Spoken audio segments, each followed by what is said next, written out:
Yan. Ugaliin nyo mag-change oil, ha? Para hindi mag-suffer yung engine nyo.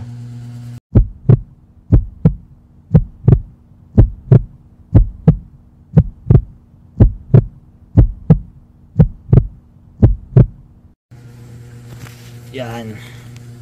Sa mag-change oil lang Avanza, ang daming babaklasin. Babaklasin yung cover to. Ito. Ang dami tornilyo niyan. 8 tornilyo para matanggal nyo to. Meron yan dito sa gilid dito. Tapos ang langis, ang oil filter andito.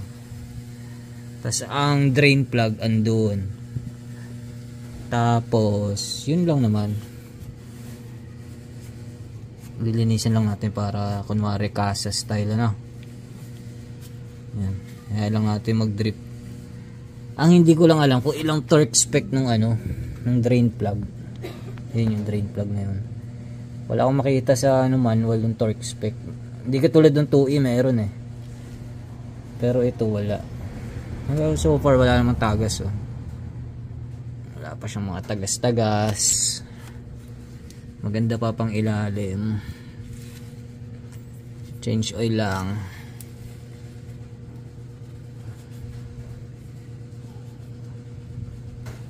Yan. Kaya lang natin siya. Yeah. Nalaglag dito yung filter. Yan lang natin siya dyan. Ang ipapalit natin lang is eto.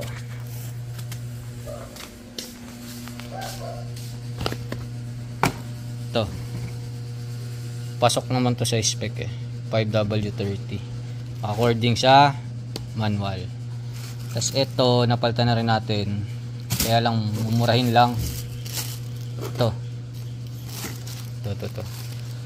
spark plug, ibabalik ko to. Sabi dun sa manual, iridium spark plug ang gagamitin. Ito kasi ordinary, papalitan natin yan, babalik natin sa shop. Yan, GTX lang, pero pwede na to basta may filter. Wala dito yung basta wala dyan. Tapos ang langis nakalagay 3.5 ml liters, 3.5 liters. So 4 to, fully synthetic para medyo matagal ang buhay. Yan, mamaya balikan natin, dinidrain lang natin to. Matagal-tagal pa, 30 minutes. Hintayin natin. Bago na yung filter. Yeah.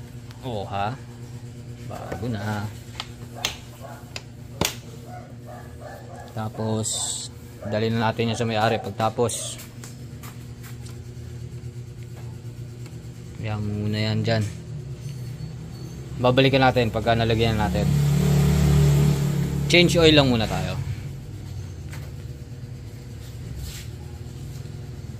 Papakita ko sa inyo yung video bakit natin i-change oil. May video ko dyan na mamaya.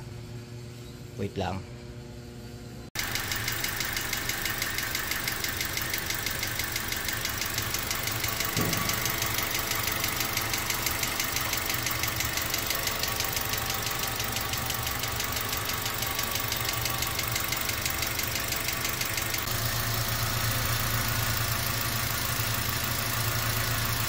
Tumahimik. Tumahimik na. Kaso may problema. Nawala na yung tik tik tik tik tik tik tik tik tik tik tik. Change oil lang katapat. Pero hindi din. Merong may tama dyan.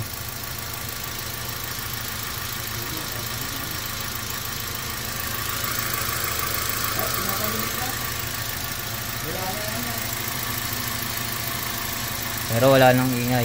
Wala na ba yun? Wala na. Kanina tik tik tik tik tik tik. Ang lakas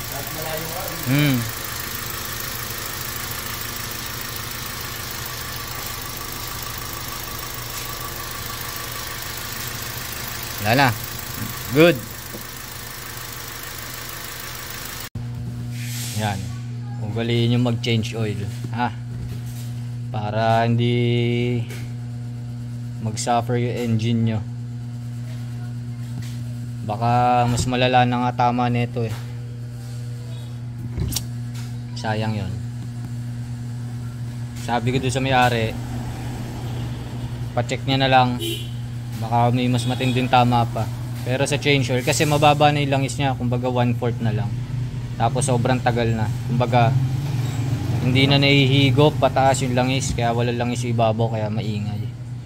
Yun, nung tumama yung level ng langis, kahit cold start, walang ingay.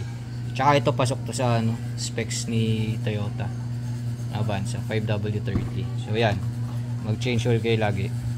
Okay, bye bye.